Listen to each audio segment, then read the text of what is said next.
Hello, welcome to Bible study time and welcome to my quiet time Bible study. This is the time where I invite you to come and join me in the comfort of my prayer room where we discuss different topics to do with the Most High Creator, God of all gods, the God of all spirits, the Creator of all things, the God of Israel.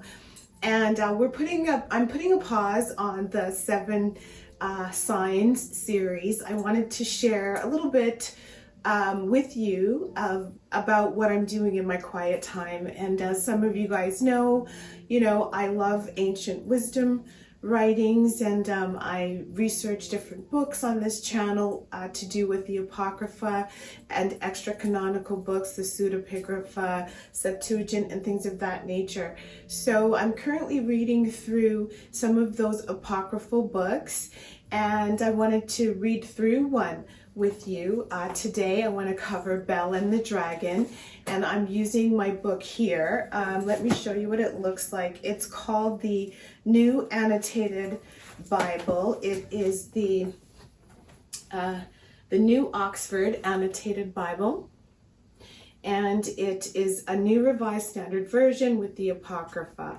And it's an ecumenical study Bible. And so this is the Bible that I typically take with me to my Hebrew Bible study. Let me just take the whole thing out here because I'm going to be reading from it. And this is just like a leather Bible cover to match my black, one of my black bags.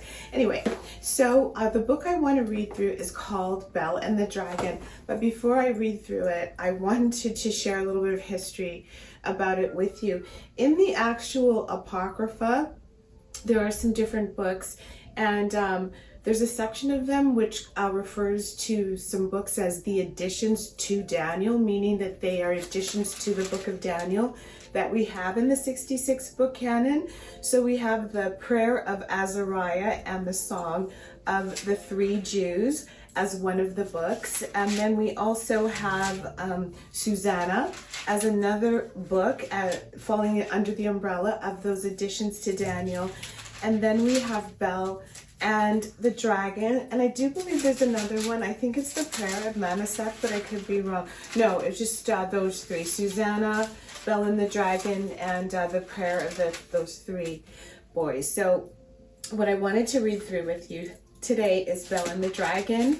I think I can get through it. It's a very short book, but before I get into the book, I wanted to share some history with you, and I do encourage you to engage in your own personal research.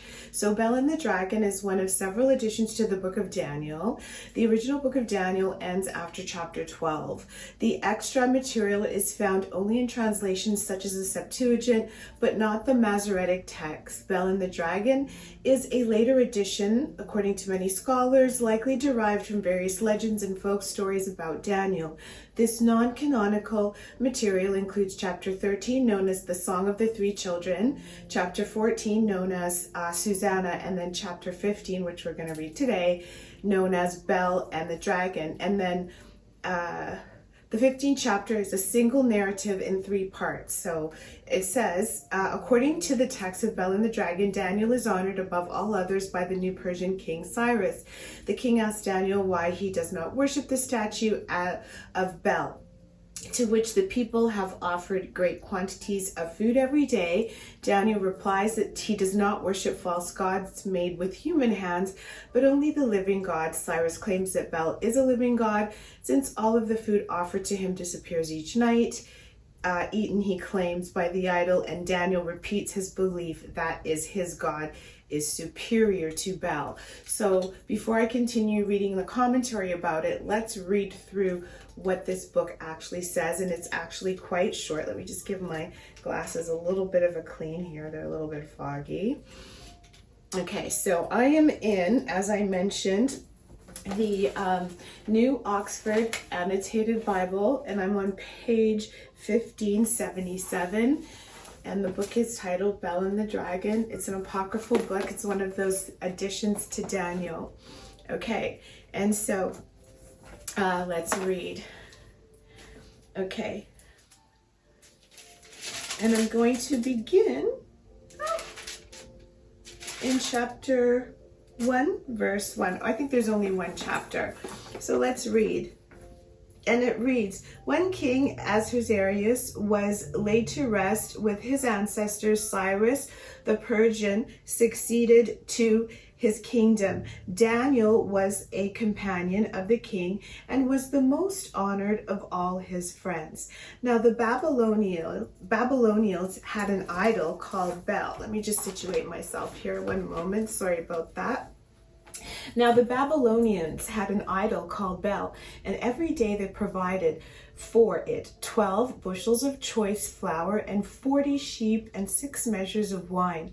The king revered it and went every day to worship it, but Daniel worshipped his own God.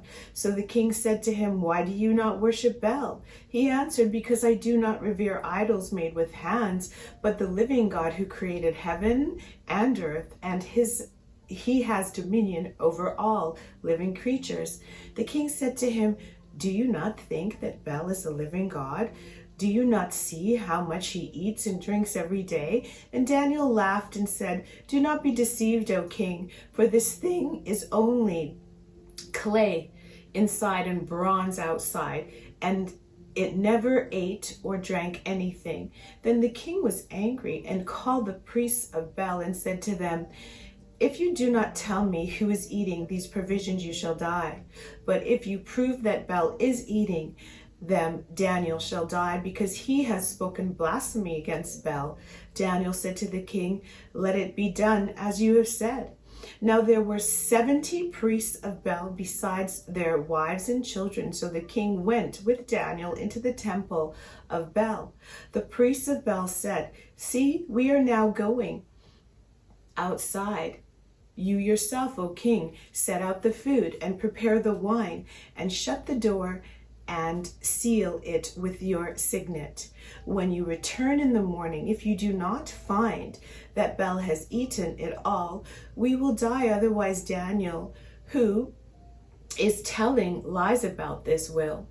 They were unconcerned, for beneath the table they had made a hidden entrance through which they used to go in regularly and consume the provisions. After they had gone out, the king set out the food for Bel. Then Daniel ordered his servants to bring ashes, and they scattered them throughout the whole temple in the presence of the king alone. Then they went out, shut the door, and sealed it with the king's signet, and departed. During the night, the priests came as usual with their wives and children, and they ate and drank everything. Early in the morning, the king rose and came with Daniel with him.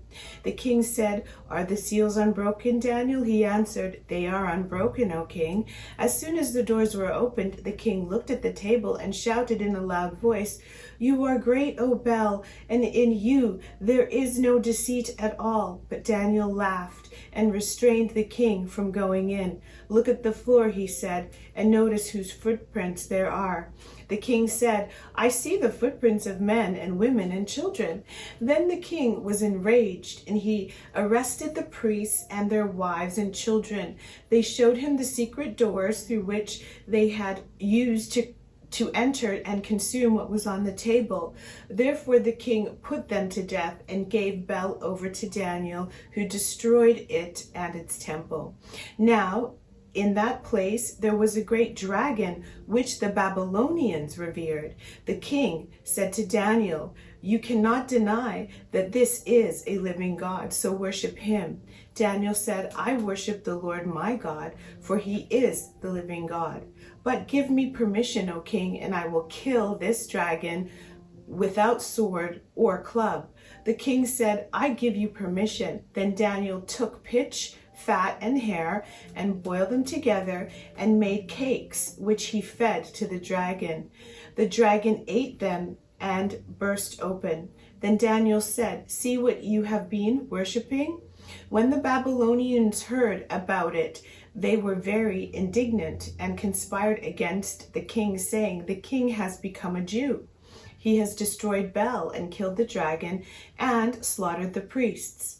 Going to the king, they said, hand Daniel over to us, or else we will kill you and your household. The king saw that they were pressing him hard, and under compulsion he handed Daniel over to them. They threw him into the lion's den, and he was there for 6 days. There were 7 lions in the den, and every day they had been given 2 human bodies and 2 sheep, but now they were given nothing, so that they would devour Daniel. Now the prophet Habakkuk was in Judea. He had made a stew and had broken bread into a bowl and was going into the field to take it to the reapers. But the angel of the Lord said to Habakkuk, "Take the food that you have to Babylon, to Daniel, in the lion's den." Habakkuk said, "Sir, I have never seen Babylon, and I know nothing about the den." Then the angel of the Lord took him by the crown of his head and carried him by his hair with the speed of the wind. He set him down in Babylon right over the den. Then Habakkuk shouted, "Daniel, Daniel, take the food that God has sent you." Daniel said, "You have remembered me, O God, and have not forsaken those who love you." So Daniel got up and ate, and the angel of God immediately returned Habakkuk to his own place. On the 7th day, the king came to mourn for Daniel. When he came to the den, he looked in, and there he saw sat Daniel. The king shouted with a loud voice, "You are great, O Lord, the God of Daniel, and there is no other besides you." Then he pulled Daniel out and threw into the den those who had attempted his destruction, and they were instantly eaten before his eyes. And that brings me to the end of the book of Bel and the Dragon. Very interesting. And oops, I don't have to put it on there. And I'm going to engage in some more research, but I just wanted to read you about what they had to say about the second part, because the first part of that story with Daniel, exposing the deception behind the scenes, of course, the priests were eating the food. But in the second part, that was interesting, because in the second part of Bel and the Dragon, it involves an actual living dragon with Cyrus, again, who tells Daniel to worship. And since the dragon is flesh and blood, Cyrus claims it's superior to Bel, the other one that was just like made of clay, and it should be honored. And then, as we read, Daniel claims to worship only God and says that he can kill the dragon without weapons. The king agrees with him. And of course, he makes this sort of concoction, and this causes the dragon to burst open, proving it to be an inferior creature and not to be worshipped as a god. The final part of the story that we just read is basically a retelling of Daniel's experience in the lion's den, and it gives a little bit more of us a little bit more of an understanding as to what kind of transpired, especially with this story of Bel, right? Why those individuals were watching Daniel and very sort of upset with him, right? Angry that Daniel destroyed the idol Bel and the living dragon, the people of Persia sort of demand that Daniel be handed over to them, and King Cyrus is afraid of a revolution. They kind of threaten him and his family, so he agrees, and Daniel is thrown into a den with 7 lions for 6 days. These lions were typically fed, as we read, to human corpses, but they were kind of starved to make them hungry for Daniel. And according to the story, which is very interesting to me, God provides for Daniel through the prophet Habakkuk, by sending an angel to Habakkuk and sort of physically lifting him over to Babylon because he's never been there, and then sort of physically lifting him back to where he came from. The book of Daniel, according to researchers, is kind of like inspired, but Bel and the Dragon, as an addition to the inspired text, is not considered part of the biblical canon. It is included in some apocryphal Bibles, such as this one, and in a lot of Catholic Bibles and things of that nature. But I do like to read these things because I want to see why, they're not included, if they're blasphemous and things of that nature. But the jury's still out. I do want to encourage you guys to engage in your own personal research, and I will be sharing more apocryphal books with you as you join me on my journey of spiritual growth with the Most High Creator, God of all gods, God of all spirits. And so thanks for clicking on this video today. And before I say goodbye, I want to remind you that the God of all gods, the God of all spirits, my God, the creator of all things, loves all of his children.